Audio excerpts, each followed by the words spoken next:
Assalamualaikum warahmatullahi wabarakatuh. Kami dalam kelompok 4 akan menjelaskan tentang arayu atau akal pikiran sebagai sumber hukum Islam yang ketiga. Pengertian arayu. Secara etimologi, kata rayu berasal dari bahasa Arab yang berarti melihat. Menurut Abu Hasan, kata rayu memiliki arti penglihatan dan pandangan dengan mata atau hati. Segala sesuatu yang dilihat oleh manusia.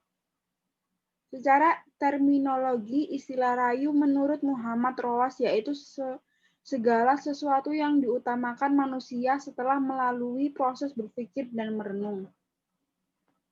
Kesimpulan bahwa rayu merupakan hasil dari suatu perenungan dan pemikiran yang bertujuan untuk memberikan solusi terhadap suatu permasalahan hukum yang belum pernah ada sebelumnya di dalam nas. Rayu sebagai sumber hukum Islam. Rayu adalah satu cara umat Islam untuk menentukan suatu hukum dari permasalahan-permasalahan kontemporer atau masa kini yang belum didapati dalam Al-Quran dan hadis. Manusia memiliki akal yang mampu berpikir secara komprehensif atau mampu menangkap dengan baik dengan tetap berpegang teguh pada Al-Quran dan hadis sebagai bukti keabsahan hasil rayu. Kedudukan akal dan rayu. Akal sebagai subjek atau alat atau pelaku yang melakukan pemikiran. Rayu sebagai objek, suatu hasil dari proses pemikiran tujuannya untuk mencari kebenaran atau solusi dari suatu hukum yang tidak ada di dalam Al-Quran dan Al-Hadis. Berikutnya, ijtihad. Apa yang dimaksud dengan ijtihad? Secara bahasa, pengertian ijtihad adalah pencurahan pikiran dengan bersungguh-sungguh, sedangkan menurut istilah, arti ijtihad adalah proses penetapan hukum syariat dengan mencurahkan seluruh pikiran dan tenaga secara bersungguh-sungguh.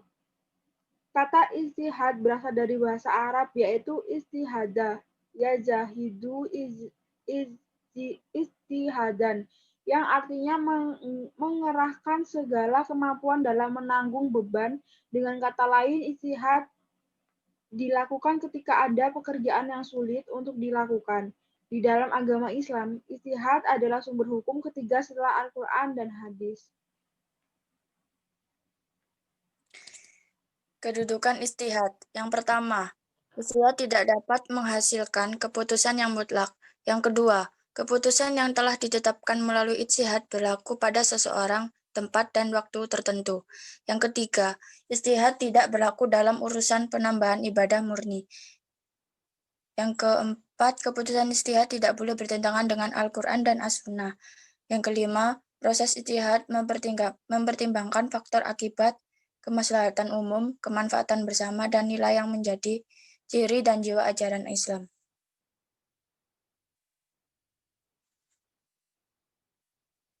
Next. Fungsi ijtihad.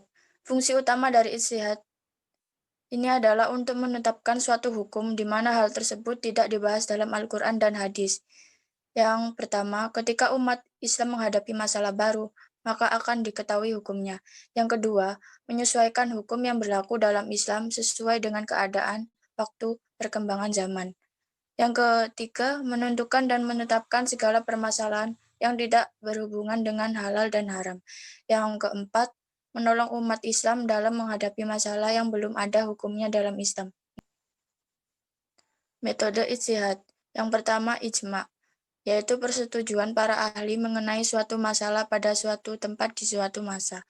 Yang kedua, qiyas, yaitu menyamakan hukum suatu hal yang tidak terdapat ketentuannya di dalam Al-Quran dan hadis dengan hal lain. Contohnya, setiap minuman yang memabukkan seperti mention, sabu-sabu, dan lain-lain disamakan dengan khomer.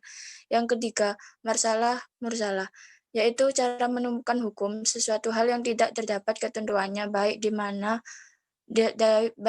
dalam Al-Quran maupun dalam kitab-kitab dan hadis, berdasarkan pertimbangan kemaslahatan masyarakat atau kepentingan umum.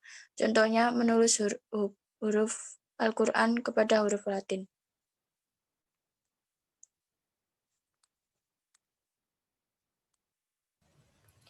Yang keempat, ijtihad, yaitu menetapkan hukum suatu hal menurut keadaan yang terjadi sebelumnya, sampai ada dalil yang ada. Segala macam perjanjian yang dilakukan oleh manusia untuk saling menukarkan harta benda adalah mubah selama tidak ada dalil yang menunjukkan keharamannya. Yang kelima, yaitu adat istiadat yang tidak bertentangan dengan hukum Islam dapat dikukuhkan tetap ada bagi masyarakat yang bersangkutan. Contohnya, akad dengan sistem salam dianggap sah karena sudah membudaya di masyarakat sekalipun menurut kias transaksi semacam itu tidak sah. Keenam, istidlal. Menarik kesimpulan dari dua hal yang berlainan. Menurut mazhab Hanafi, sisa minuman burung buas adalah suci dan halal diminum, padahal menurut kias, sisa minuman binatang buas haram diminum karena telah bercampur dengan air liur itu. Perkembangan metode ijtihad dalam masyarakat. Hukum Islam adalah hukum Allah. Ada yang tersurat dalam Al-Quran, ada pula yang tersirat di balik hukum yang tersurat dalam Al-Quran itu, serta ada yang tersembunyi di balik Al-Quran. Untuk menemukan hukum yang tersirat dan tersembunyi tersebut diperlukan wawasan yang jelas dan kemampuan untuk mencari dan menggali hakikat hukum ilahi serta tujuan Allah menciptakan hukum-hukumnya. Selanjutnya, hakikat tujuan ilahi inilah yang harus senantiasa dijadikan pegangan dan pedoman oleh para mujtahid dalam berijtihad merumuskan hukum tersurat yang bersifat zani dalam Al-Quran dan As-Sunnah. Menemukan hukum yang tersirat dan tersembunyi itu dengan berpedoman kepada kemaslahatan manusia tersebut. Kemudian akal pikiran atau arayu yang dilaksanakan melalui ijtihad ini merupakan sumber hukum Islam ketiga, selain Al-Quran dan As-Sunnah sebagai sumber pengembangan. Dengan mempergunakan sebagai metode penentuan garis-garis hukum untuk diterapkan pada kasus tertentu. Sumber hukum Islam yang ketiga ini sangat diperlukan dalam bidang muamalat untuk menampung pertumbuhan dan pengembangan masyarakat yang senantiasa berubah dari masa ke masa.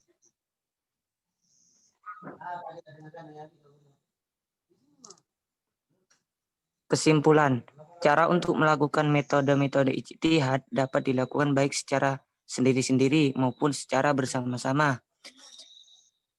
A. Pertama, melalui suatu pertujuan ahli. B. Kedua, melalui analogi. C. Ketiga, melalui perbandingan atas suatu masalah. D. Keempat, melalui pertimbangan tentang besar kecilnya manfaat. E.